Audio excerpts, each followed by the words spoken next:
οδηγεί στην αντιμετώπιση της χρόνιας μέσης οτίτιδας και των διαταραχών αερισμού του μέσου οτός θα γίνει από τον κύριο Γεωργολιό, που είναι επίκουρος καθηγητής στην Ορειλά Κλινική. Είναι ένας σταθερός και πρόθυμος συνεργάτης της κλινικής μας, με πολύχρονη εμπειρία στο εξωτερικό. Ας τον απολαύσουμε. Καλημέρα σας και ευχαριστώ πολύ για την πρόσκληση. Θα μιλήσουμε για τη χρόνιη μέση οτίτιδα και για τις διαταραχές του αερισμού του μέσου οτός στο παιδί. Είναι μια συνέχεια από μια περσινή συζήτηση που είχαμε κάνει στα εκπαιδευτικά σεμινάρια της παιδιατρικής, που φαίνεται ότι έχουν λάβει μεγάλο κύρος μεταξύ των συναδέλφων στο πανεπιστημιακό, και επειδή προσελήφθη με ενθουσιασμό, με ενδιαφέρον από τους συναδέλφους παιδιάτρους, μας ζητήθηκε να συνεχίσουμε και θα προσπαθήσω σε λιγότερο χρόνο να εστιάσω σε κάποια σημεία που μας είχαν ξεφύγει πέρυσι, αφενός, αλλά και σε σημεία τα οποία πάντα έχουν μεγάλη κλινική σημασία για τον παιδίατρο. Είμαι ο Αλέξανδρος Γεωργολιός, είμαι στο προσωπικό του Πανεπιστημιακού Νοσοκομείου από πέρυσι, όμως η μεγαλύτερη κλινική εμπειρία μου προέρχεται από τα σχεδόν 20 χρόνια στις Ηνωμένες Πολιτείες.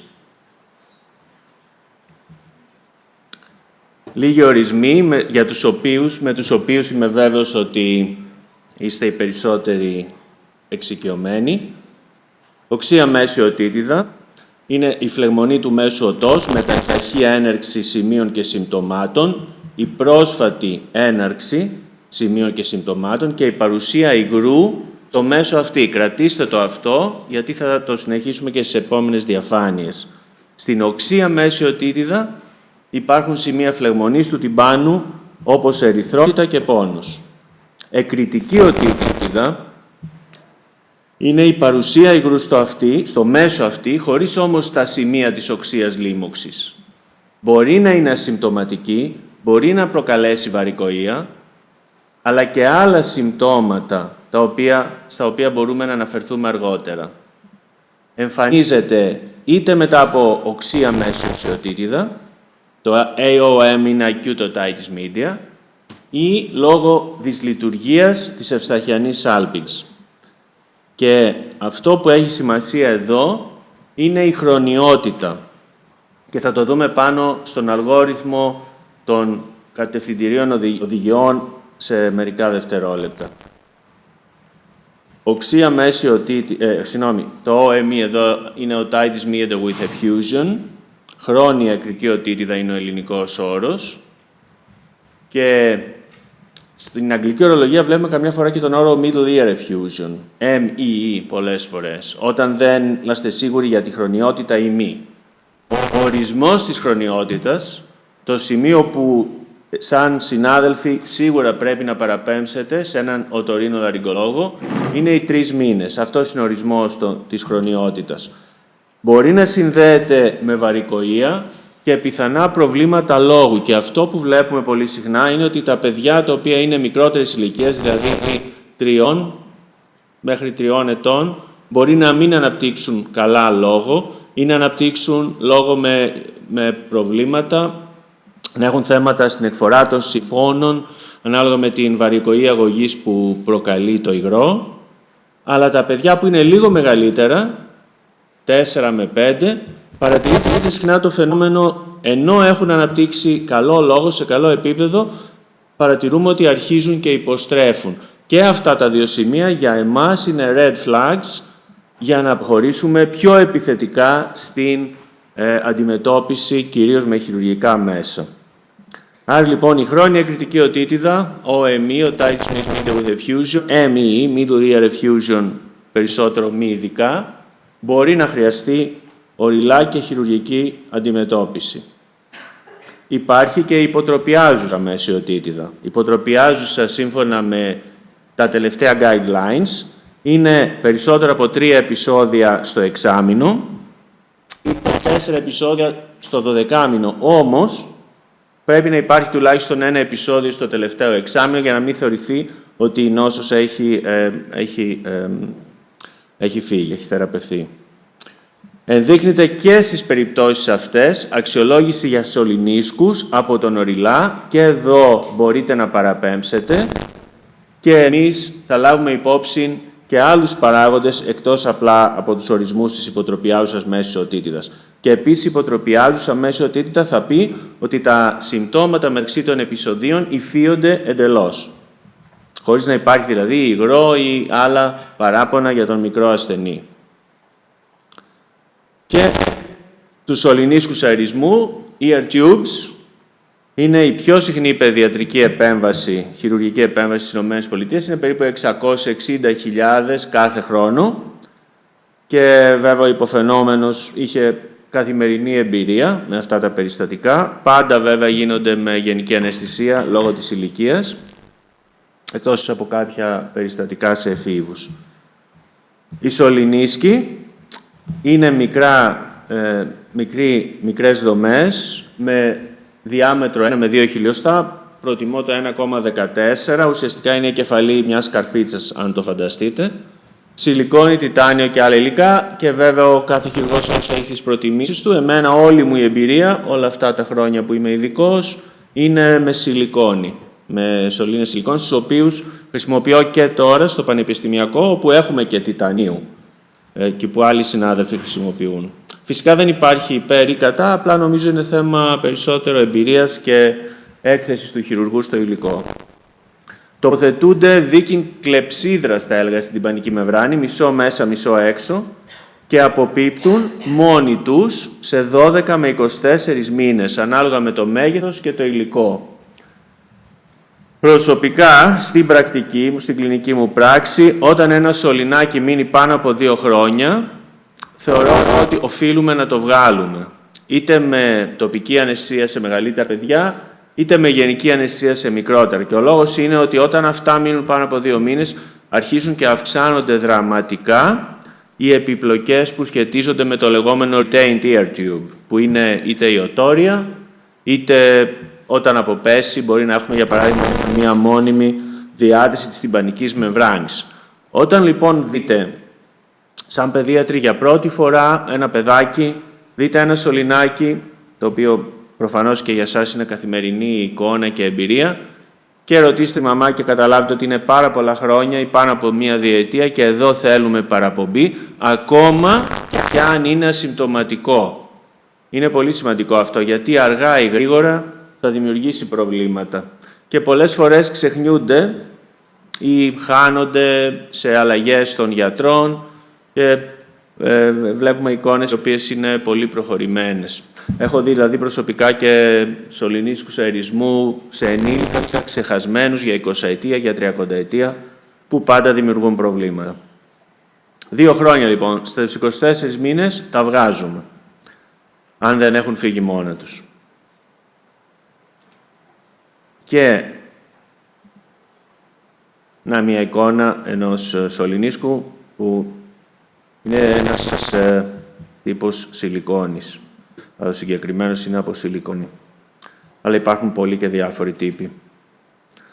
Λοιπόν, οι κατευθυντήριες οδηγίες, στις οποίες και εγώ, ο υποφαινόμενος, έχει κρατήσει την κλινική του πρακτική όλα αυτά τα χρόνια, έχουν πρώτα εκδοθεί το 2013 από την Ακαδημία μας, την Αμερικάνικη Ακαδημία Οριλά, αλλά πρόσφατα, σχετικά πρόσφατα, το 2022, έγινε μια ανανέωση, μια μάλλον επικαιροποίηση. Αφορά και εκδίδεται και διαβάστηκε, αλλά και δημιουργήθηκε από κλινικούς γιατρούς, παιδιάτρους και οριλά. Είχαμε και συμμετοχή των παιδιάτρων στη δημιουργία τους. Και βέβαια κυρίως βασίζεται σε evidence-based recommendations για την επιλογή ασθενών και για την τοποθέτηση, τη λογική λοιπόν ένδειξη για τους σωληνίσκους αερισμού, αλλά και για τη μεταχειρητική παρακολούθησή τους. Να λοιπόν μια σύνοψη των οδηγιών, 16 προτάσεις εδώ, αρχίζοντας από κάποιους ορισμούς της οξείας μέσης οτίτιδας, της otitis media with effusion, της χρόνιας, της εκρητικής οτίτιδας, θα έλεγα, μικρής διάρκειας, η χρονιότητα, οι 3 μήνες η hearing evaluation, εξέταση, εκτίμηση της ακοής και τα άλλα που αναφέραμε ως ορισμοί, υποτροπιάζουσα. Στο 8 θα επικεντρωθώ σε λίγο at risk children, εικόνες, κλινικές εικόνες συνοσηρότητας που επηρεάζουν την κλινική απόφαση του οριλά για να προχωρήσουμε σε σωληνίσκους και βέβαια για την επιπλέον αδενοειδεκτομή, σε ποιες περιπτώσεις ενδείκνυται, εκπαίδευση και κάποια άλλα θέματα στα οποία και πάλι θα συζητήσουμε στις επόμενες διαφάνειες. Να και μια αλγοριθμική εικόνα, ξεκινώντας με ένα παιδάκι που είναι 6 μηνών με 12 ετών, ας πάρουμε ένα κλινικό περιστατικό, 6 μηνών με 12 ετών, ας πούμε ένα τετράχρονο. Πρώτο ερώτημα που μπορούμε να ρωτήσουμε είναι αν υπάρχει υγρό σε ένα ή σε δύο αυτιά και αν η απάντηση είναι ναι. Αν λοιπόν βλέπουμε υγρό με την οτοσκοπική μας εξέταση ή με την πανομετρία. Στο επόμενο βέλος του αλγορίθμου, αν υπάρχει υποτροπιάζουσα οξεία μέση οτίτιδα. Ας πούμε λοιπόν ότι η απάντηση είναι όχι. Έχουμε λοιπόν ένα παιδάκι με υγρό στο αυτί, στο μέσο αυτί όπως είδαμε πριν, ένα παιδάκι 4 ετών, χωρίς υποτροπιάζουσα εικόνα οτίτιδας.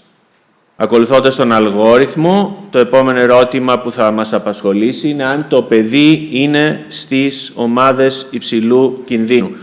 Και ποιες είναι αυτές οι ομάδες υψηλού κινδύνου, πάνω κάτω αναφέρονται εδώ. Έχουν γίνει μικρές αλλαγές το 2022. Αυτό που έχει σημασία και για σας, όταν βλέπετε το παιδί και σε σχέση με την παραπομπή στον οριλά, αλλά και για μας, αν είναι να προχωρήσουμε ή όχι, είναι εάν το παιδί έχει προϋπάρχοντα ή συνυπάρχουσα βαρικοΐα νευροαισθηρακού τύπου. Ένα είναι αυτό. Εάν υπάρχει διαταραχή του λόγου, αν δεν έχει αναπτυχθεί σωστά ο λόγος, αν υπάρχουν διαταραχές στο pronunciation, στην προφορά, ή αν υπάρχει κάποια καθυστέρηση ή, όπως είπα πριν, υποστροφή στα παιδιά που είναι λίγο μεγαλύτερα. Τα παιδιά τα οποία έχουν νευροδιαφορετικότητα, είτε στο φάσμα του αυτισμού, που πλέον έχει μια μεγάλη έκταση, είτε υπάρχουν διαταραχές μαθησιακές, όπως για παράδειγμα δυσλεξία ή ακόμα και όταν ένα παιδί μας δίνει την εντύπωση ότι πάσχει από δέπη. Και βέβαια, να θυμόμαστε πάντα το υπόλοιμα σε άλλες αισθήσεις, visual impairment, και εκεί είμαστε πιο επιθετικοί, γιατί πρέπει να προασπίσουμε την ακοή, αλλά και βέβαια παιδιά τα οποία έχουν cleft palate ή cleft lip, υπερόιοσχιστία ή χείλεοσχιστία, σχεδόν όλα, ένα πολύ μεγάλο ποσοστό, περιγράφεται ανάλογα με τη βιογραφία, 90-95% έχει μόνιμη διαταραχή της ευσταχιανής, διότι δεν πάσχει, η σχισμή δεν περιορίζεται μόνο στην υπερόα, έτσι, αλλά αφορά και τους μυς που ανοίγουν και κλείνουν την ευσταχιανή. Γι' αυτό το λόγο ουσιαστικά 9 στα 10 παιδιά χρειάζονται ear tubes από αυτήν την ομάδα. Αν λοιπόν πούμε ότι το παιδί που αναφερόμαστε, το συγκεκριμένο περιστατικό μας, δεν είναι at risk, δεν έχει καμία από αυτές τις κατηγορίες και προχωρήσουμε, το επόμενο ερώτημα είναι περί χρονιότητας, αν είναι πάνω από 3 μήνες ή αν έχει τύπου Β στο τυμπανόγραμμα. Και βέβαια, εδώ πέρα, εάν πραγματικά το περιστατικό έχει την χρόνια κριτική οτίτιδα, τον τύπο της χρονιότητας πάνω από 3 μήνες, εκεί μπορούμε να κάνουμε ear tubes. Μπορεί να τοποθετήσουμε σωληνίσκους αερισμού. Αλλά και πάλι, εδώ είναι optional. Δηλαδή, δεν είναι λάθος να μην το κάνουμε. Θα έλεγα εδώ ότι ίσως θα ήταν λάθος να μην ρωτήσουμε, να μην παραπέμψουμε στο σημείο αυτό. Αλλά σίγουρα ένας οριλά, αλλά ακόμα και ένας έμπειρος παιδίατρος μπορεί να παρακολουθήσει αυτό το περιστατικό χωρίς να επέμβει. Αυτό θα πει optional recommendation. Έχουμε το δικαίωμα, το σκεπτόμαστε, αλλά μπορούμε να μην το κάνουμε. Όμως, προχωρώντας, αν θεωρήσουμε ότι λοιπόν η οτίτιδα η χρόνια κριτική οτίτιδα είναι, η κριτική οτίτιδα είναι χρόνια πάνω από 3 μήνες, τότε το επόμενό μας βήμα εδώ είναι το hearing evaluation. Και hearing evaluation είναι ουσιαστικά μια intentional vagueness, μια δημιουργική ασάφεια των guidelines, όπου παλιά στα αρχικά guidelines του 2011 υπήρχε η λέξη audiometry εδώ. Hearing evaluation, λοιπόν, δημιουργική ασάφεια, ώστε να περιλάβει και την πνευματική οτοσκόπηση, την τυμπανομετρία ή οποιονδήποτε άλλο τρόπο μπορεί ο παιδίατρος ή ο ρηλά να εκτιμήσει την ακοή του παιδιού και φυσικά και την ακουομετρία. Αν το παιδί έχει συμπτώματα μονόπλευρα ή αμφωτερόπλευρα, αν υπάρχει υγρός στο αυτί ή αν έχει διαταραχή στην ακοή, hearing loss, τότε πρέπει να κάνουμε σωληνίσκους αερισμού. Δεν νοείται δηλαδή ένα παιδί να έχει μία οτίτιδα, χρόνια κριτική οτίτιδα πάνω από 3 μήνες και να το παρακολουθούμε πλέον. Αν συνυπάρχει διαταραχή στην ακοή. Και ο λόγος είναι απλός ότι το υγρό αυτό στο μέσο αυτή δεν είναι φυσιολογικός ορός. Είναι ένα υγρό το οποίο ναι μεν είναι υπότονο, όμως υπάρχουν πρωτεΐνες, υπάρχουν ουσίες οι οποίες μπορεί να δημιουργήσουν συμφύσεις. Άρα δεν υπάρχει η επιλογή του να περιμένουμε σε αυτά τα παιδάκια, γιατί είναι άδικο για το παιδί και για πιθανώς για τη μελλοντική του ικανότητα να ακούει. Αν οι συμφύσεις αυτές εγκατασταθούν, μπορεί να δημιουργήσουν μόνιμη βαρικοή αγωγής, η οποία στο σημείο αυτό αναστρέφεται. Και βέβαια, αν το παιδί δεν μας δείξει απώλεια ακοής, και εκεί έχουμε το δικαίωμα παρακολούθησης, όμως στην παρακολούθηση πρέπει να είμαστε vigilant, σε επαγρύπνηση, μόνιμη, και κάθε 3-6 μήνες να παρακολουθούμε το παιδί. Και εδώ έχω σταχυολογήσει κάποια συγκεκριμένα σημεία που σας είπα και πριν ότι θεωρώ ότι άπτονται περισσότερο της κλινικής πράξης του παιδιάτρου. Είπαμε λοιπόν για τα at-risk children, τα παιδιά υψηλού κινδύνου. Εδώ πέρα είναι οι παράγοντες που προανέφερα. Εδώ είναι μια εικόνα τυμπανομετρίας. Νομίζω ότι είστε εξοικειωμένοι και σαν παιδίατροι. Είναι η εικόνα τύπου Α, φυσιολογική τυμπανομετρία, με πίεση μέσα και έξω από την τυμπανική μεμβράνη ίση. Εικόνα τύπου Β, ευθεία γραμμή, αυτό σημαίνει είτε υγρό στο μέσο αυτή, είτε διάτρηση της τυμπανικής μεμβράνης. Έτσι. Και πώς το ξέρουμε, ποιος είναι ο τρόπος να το διαγνώσουμε? Με οτοσκόπηση βέβαια, και αν η οτοσκόπηση δεν μας βοηθάει, τότε μπορούμε να κοιτάξουμε το δείκτη εδώ που λέγεται ECV, που είναι ο όγκος. Αν λοιπόν έχει τύπου Β με φυσιολογικό όγκο, τότε είναι υγρό στο αυτί.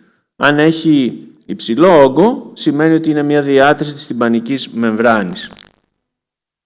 Στην Αμερική βέβαια οι περισσότεροι παιδίατροι χρησιμοποιούσαν την τυμπανομετρία, την είχαν μαζί στο ιατρείο τους. Τώρα δεν ξέρω αν εδώ γίνεται αυτό κατά κόρον, πάντως σίγουρα μία αίσθηση της τυμπανομετρίας, τουλάχιστον στη συνεργασία, στην επαφή με τον οριλά, είναι πολύ χρήσιμη.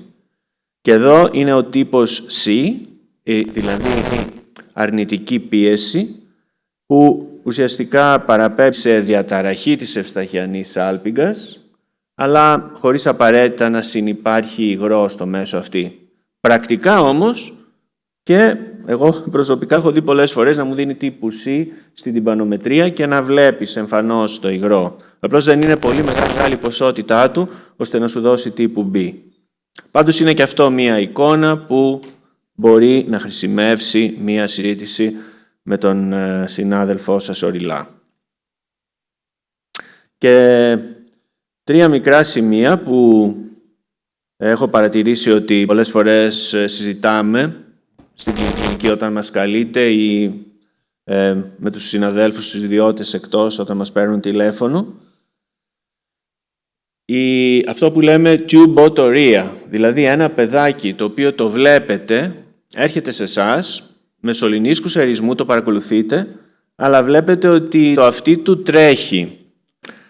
Εδώ εδώ, το οποίο βέβαια υποδηλώνει μόλυνση και μόλυνση η οποία σχετίζεται με το ξένο σώμα, με το σωληνίσκο. Εδώ είναι strong recommendation να θεραπεύουμε αυτά τα παιδιά με σταγόνες, με οτοτοπική αντιβίωση και όχι με αντιβίωση εξ στόματος. Βέβαια, βλέπετε εδώ ότι λέει uncomplicated. Έτσι. Πολλές φορές ένας παιδίατρος δεν αντιμετωπίζει μόνο το tube otorrhea. Αντιμετωπίζει επίσης ένα παιδί το οποίο έχει αδενοήτιδα, έχει βροχίτιδα, μπορεί να έχει άλλα θέματα στα οποία μπορείς να δώσεις εξ στόματος αντιβίωση. Όταν όμως πρόκειται για, για τη συγκεκριμένη οντότητα, είναι απείρως προτιμότερο και είναι η προσωπική μου κλινική πρακτική να το θεραπεύσουμε το παιδάκι μόνο με οτοτοπικές σταγόνες. Οι οτοτοπικές σταγόνες είναι πολλαπλάσια η συγκέντρωσή τους. Είναι ίσως εκατονταπλάσια ή περισσότερο. Δηλαδή, δίνεις πάρα πολύ μεγάλη δόση αντιβίωσης σε ένα τοπικό σημείο που το παιδάκι το χρειάζεται, χωρίς να έχεις τις παρενέργειες τις οποίες έχει το συστηματικό αντιβιωτικό. Και επίσης, μπορώ να πω ότι μπορεί κάποιος να χορηγήσει οτοτοπικές σταγόνες ακόμη και χωρίς καλλιέργεια. Γιατί οι καλλιέργειες βασίζονται πάνω στις ανασταλτικές ελάχιστες συγκεντρώσεις, οι οποίες όμως λαμβάνονται από το αίμα. Άρα, δηλαδή, μπορείς να θεραπεύσεις μία οτόρια ή μία οτίτιδα σε ένα περιστατικό το οποίο έχει την λίμωξη, ακόμα και αν η καλλιέργεια δεν συμβαδίζει, μόνο και μόνο επειδή υπάρχει πάρα πολύ μεγάλη συγκέντρωση αντιβιωτικού στις αγώνες αυτές, η οποία υπερνικά πιθανό να συμβατώνεται στην καλλιέργεια. Ένα άλλο θέμα που έχω δει και συζητάω συχνά και με γονείς και υπάρχει ελλειπής εκπαίδευση, είναι σε ό,τι αφορά την αποφυγή του νερού. Δεν χρειάζεται οι γονείς να ασχολούνται συνεχώς με οτασπίδες ή να καλύπτουν συνεχώς τα αυτάκια των παιδιών όταν αυτά έχουν σωληνίσκους αερισμού.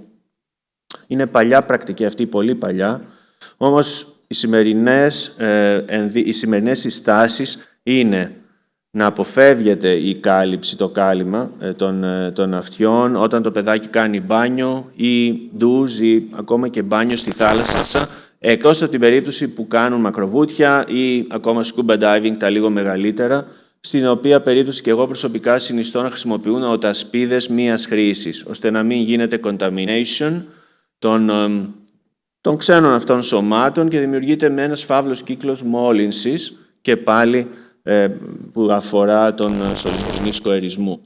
Άρα λοιπόν δεν χρειάζεται πολύ επιθετική πρακτική και καμιά φορά συζητάω με μητέρες, με γονείς και μου λένε ότι ακόμα και ότι τα παιδιά χάνουν τις διακοπές ή δεν πάνε στο κολυμβητήριο, καταστάσεις οι οποίες δεν χρειάζονται και έχουμε recommendation against, επομένως πρέπει να αποφεύγονται.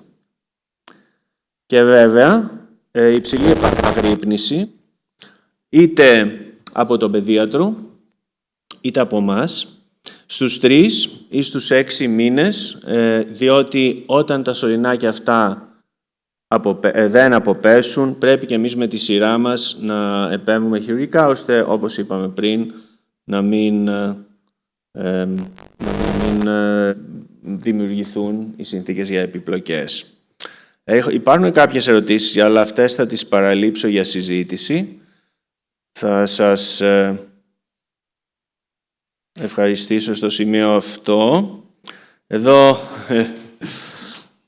εσείς οι παιδίατροι δεν πρέπει ποτέ να υποτιμάτε την μεγάλη ενέργεια την οποία παίρνετε από την φροντίδα των παιδιών. Είναι μια πολύ όμορφη ειδικότητα. Σας ζηλεύουμε πολλές φορές. Ένα παιδάκι που γεννιέται σήμερα, αν σκεφτεί κάποιος, μπορεί να ζήσει με το lifespan που έχουμε μέχρι τον 22ο αιώνα. Φανταστείτε το πρώτο, τέταρτο, ίσως του 22ου αιώνα. Οπότε δεν ξέρουμε αυτά τα ματάκια τι θα δουν, τι τεχνητή νοημοσύνη, τι ρομπότ, τι επικισμό στον Άρη, ποιος ξέρει. Τι θα δουν αυτά τα ματάκια όταν δεν θα είμαστε εδώ. Έχω, όπως βλέπετε, δεν κρατιέμαι να σας συστήσω τη νέα κορούλα μου. Έτσι βλέπουμε, έτσι βλέπουμε. Η οποία είναι 6 ημερών σήμερα. Και σας ευχαριστώ πολύ. Εξαίρετη ομιλία, εξαίρετη κύριε Γεωργολιέ. Νομίζω ότι εμείς οι παιδίατροι σήμερα είμαστε πιο πλούσιοι όσον αφορά τη μέση οτίτιδα, γιατί νομίζω ότι κάποια πράγματα τα έχουμε σε σύγχυση, θεωρώ. Βέβαια, έχουμε εσάς να μας βοηθάτε. Ερώτηση από το κοινό.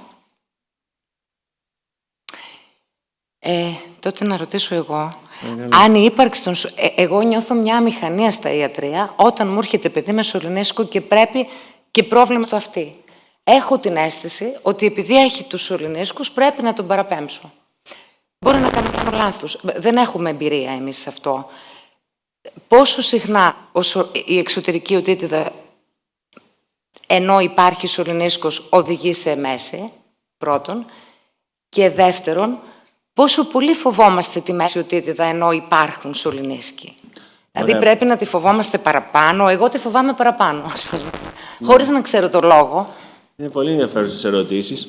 Η εξωτερική οτίτιδα, αυτό που λέμε swimmer sear, έτσι, έχει και διαφορετική μικροβιολογία από τη μέση οτίτιδα, φυσικά, αλλά βέβαια μπορεί να συνυπάρχουν. Όταν ένα παιδάκι έχει εξωτερική οτίτιδα, θα το θεραπεύσεις συνήθως έτσι, με οτοτοπική αντιβίωση, με σταγόνηση. Όταν ένα παιδάκι έχει εξωτερική οτίτιδα και σωληνίσκου αερισμού, δεν θα γίνει καμία αλλαγή στην κλινική πρακτική σου. Διότι ουσιαστικά θα κάνεις την ίδια θεραπεία. Ό,τι λοιπόν θα κάναμε πριν, θα κάνουμε και τώρα με το σωληνίσκο αερισμού. Δεν έχει κάποια διαφορά ή τουλάχιστον σε ό,τι γνωρίζω εγώ, δεν νομίζω ότι υπάρχει κάποιος μεγαλύτερος κίνδυνος να πάει στο μέσο αυτή. Γιατί το λέω αυτό? Γιατί ο σωληνίσκος αερισμού ουσιαστικά προστατεύει το παιδί από μέση οτίτιδα, γιατί κάνει αυτό που λέμε ventilation, δηλαδή αερίζει το μέσο αυτή. Τώρα, στο δεύτερο ερώτημα, ήταν εάν υπάρχει περισσότερος κίνδυνος με το σωληνίσκο αερισμό για μέση οτίτιδα. Το κατάλαβα καλά? Όχι, αν υπάρχει μέση οτίτιδα ενώ υπάρχει σωληνίσκος. Μάλιστα, ναι. Αν υπάρχει μέση οτίτιδα, αν υπάρχει σωληνίσκος αερισμού. Και βέβαια μπορεί να υπάρχει μέση οτίτιδα, αν υπάρχει σωληνίσκος αερισμού, απλά είναι πολύ λιγότερο πιθανό. Πολλές φορές βλέπουμε αυτή την ερυθρότητα, την οποία βλέπουμε στην τυμπανική μεμβράνη και καμιά φορά σε συνδυασμό με πόνο. Έρχεται ένα παιδάκι το οποίο έχει σωληνίσκο αερισμό, το οποίο έκανε πριν πολλά επεισόδια υποτροπιάζουσας μέσης οτίτιδας, βάλαμε σωληνίσκους αερισμού, βλέπεις τώρα το παιδάκι με το σωληνίσκο, πονάει λίγο το αυτάκι του, παραπονιέται, έρχεται να το δει, το παραπέμπει ο παιδίατρος και βλέπεις μία ερυθρότητα στην τυμπανική μεμβράνη. Ας πούμε εντός εισαγωγικών προσπαθεί να κάνει οξεία μέση οτίτιδα. Όμως η σοβαρότητα της συμπτωματολογίας δεν είναι ίδια. Και σε αυτά τα περιστατικά, τουλάχιστον τα βιβλία μας και η πρακτική μας λένε ότι μπορείς να τα θεραπεύσεις με τις οτοτοπικές σταγόνες, ακόμα και χωρίς εξτόματος αντιβίωση, γιατί οι οτοτοπικές σταγόνες μπορούν να περάσουν μέσα από το σωληνάκι στο μέσο αυτή. Άρα οι σωληνίσκοι αερισμού σας προστατεύουν. Είναι ένα καλό πράγμα, δεν χρειάζεται να δημιουργεί περισσότερο άγχος, το αντίθετο. Και το λέω και στις μητέρες καμιά φορά, δεν μας δημιουργεί άγχος γιατί μας προστατεύει και προστατεύει και την ακοή. Προφανώς, διότι δεν μπορεί να συλλεγεί το υγρό μέσα στο μέσο αυτή και να δημιουργήσει ούτε τα προβλήματα ακοής, ούτε τις άλλες επιπλοκές που φοβόμαστε πολύ στην οξεία μέση οτίτιδα. Ευχαριστούμε πολύ. Ευχαριστώ πολύ. Ο κύριος Μάκης. Ευχαριστούμε πάρα πολύ για την εξαιρετική ομιλία και για τη συνεργασία που έχουμε. Ανήκει σε μια εξαιρετική ομάδα γεωργικά κλινική υπό την καθοδήγηση του κυρίου Ψυχολιού. Της ευχαριστούμε πάρα πολύ για τη συνεργασία που έχουμε. Να σου ζήσει η κορδούλα. Και εμάς νομίζω οι περισσότεροι από εμάς ο λόγος που γίναμε παιδίατροι είναι η επαφή με τα παιδιά. Είναι το ελιξίριό μας. Ακριβώς. Ήθελα μία διευκρίνηση, το είχα ξαναρωτήσει παλιά. Απλά να το ξανασυζητήσουμε παρουσία όλων για τη χορήγηση αντιχισταμινικών σε παιδιά που έχουν εκρητική οτίτιδα. Είναι υπέρχρηση, κατάχρηση, η σωστή χρήση τους? Λοιπόν, χορήγηση αντισταμινικών ή ειρηνικών στεροειδών, καμιά φορά έρχεται η κουβέντα, γιατί η πρώτη γραμμή είναι συνήθως το ειρηνικό στεροειδέ στους ενήλικες, έτσι. Τώρα στα παιδιά μπορεί να είναι διαφορετικά. Αυτό το οποίο διδάσκεται με αλφαγιώτα και λέγεται είναι ότι όταν ένα παιδί έχει χρόνια εκτική οτίτιδα, καμία θεραπευτική παρέμβαση εκτός από τους σωληνίσκους αερισμού δεν έχει νόημα. Βέβαια, και αυτό έχει συζητηθεί, το λένε στην εκπαίδευσή μας, οι περισσότεροι οριλά, στις ΗΠΑ, έτσι που είναι όλη μου η εμπειρία ουσιαστικά μέχρι τώρα, το εφαρμόζουμε. Δηλαδή, ένα παιδάκι έρχεται έτσι, σε αυτή την εικόνα, πάμε κατευθείαν για σωληνίσκους. Δεν κάνουμε κάποιο trial με ειρηνικό στεροειδές ή με αντισταμινικό. Όμως προσωπικά, έτσι και σαν γιατρός, θα έλεγα ότι έχει κάποια βάση το να κάνεις μία προσπάθεια, διότι δεν είναι μόνο η χρόνια κριτική οτίτιδα. Υπάρχουν και οι υπόλοιπες καταστάσεις, οι οποίες θεραπεύει ένας παιδίατρος με αντισταμινικό ή με το ειρηνικό στεροειδές, όπως η αλλεργική ρινίτιδα. Αν δηλαδή ένα παιδάκι έχει εποχιακή αλλεργική ρινίτιδα και τυχαίνει να έχει αυτό, γιατί να μην χορηγήσεις αντισταμινικό και ειρηνικό στεροειδές και να πάει και στον παιδίατρο, στον οριλά μετά από 3 μήνες, να δούμε αν είναι η ένδειξη για σωληνίσκους αερισμού. Αυτή είναι η απάντηση, έτσι, και πάντα οι κατευθυντήριες οδηγίες δεν είναι τσελεμεντές, το λέω συνήθως αυτό, δεν είναι cookbook, έτσι το λέμε. Δηλαδή, κάθε περιστατικό πρέπει να το ζυγίζουμε με την κλινική μας εμπειρία και πάντα προς όφελος ενός συγκεκριμένου ασθενούς. Ο κύριος Σέρμπης. Ευχαριστούμε πολύ για την εξαιρετική ομιλία. Είπατε ότι τοπικά η χορήγηση αντιβιωτικών σταγών είναι πιθανά πολύ καλύτερη από του στόματος χορήγηση. Υπάρχει κάποια αντένδειξη, γιατί υπάρχουν σταγόνες με διάφορα αντιβιωτικά, με διάφορα μείγματα, με κορτιζόνη, είτε σε ύπαρξη σωνίσκων, είτε σε ρήξη τυμπανικής μεμβράνης, που θα πρέπει να αποφεύγονται. Επίσης, πολύ ενδιαφέρουσα ερώτηση, την οποία υπάρχουν πάρα πολλά μικρά ενδιαφέροντα θεματάκια, τα οποία δυστυχώς δεν μπορούσα να καλύψω, αλλά πραγματικά θα μπορούσα να είναι ένα full 2ωρο συζήτησης μαζί σας. Λοιπόν, ναι, υπάρχουν. Υπάρχουν οι αμινογλυκοσίδες. Μη δίνουμε αμινογλυκοσίδες όταν υπάρχουν σωληνίσκοι αερισμού ή όταν υπάρχει ανοιχτή τυμπανική μεμβράνη ή όταν δεν ξέρετε καμία φορά, ακόμα και σε εμάς, και στους ειδικούς έμπειρους συναδέλφους από την παιδιατρική, υπάρχει περίπτωση να μην μπορείς να δεις την τυμπανική μεμβράνη ενός παιδιού.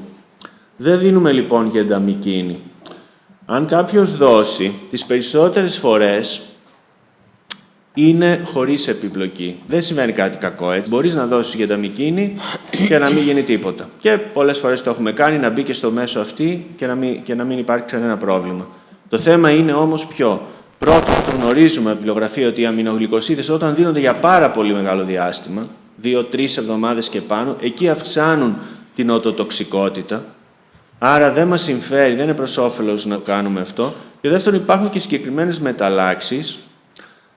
Υπάρχουν άτομα ασθενείς οι οποίοι έχουν προδιάθεση στις αμινογλυκοσίδες. Μυτοχονδριακή μετάλλαξη Α1555G, για παράδειγμα, που μου έρχεται τώρα στο μυαλό, τα οποία γνωρίζουμε ότι τα παιδιά αυτά κουφαίνονται τελείως όταν τους δίνεις ενδοφλέβια γενταμικίνη. Αυτό έχει μελετηθεί. Άρα, λοιπόν, για ποιο λόγο, ας πούμε, να προχωρήσεις, να δώσεις γενταμικίνη όταν υπάρχει αυτή η σχετική αντένδειξη της ανοιχτής τυμπανικής μεμβράνης. Πάμε συνήθως με τις κοινολώνες και αν υπάρχουν ειδικοί λόγοι, για μικρό χρονικό διάστημα μπορεί να δοθεί και η αμινογλυκοσίδη. Ναι, κυρία Μάντζη, να είναι τελευταία.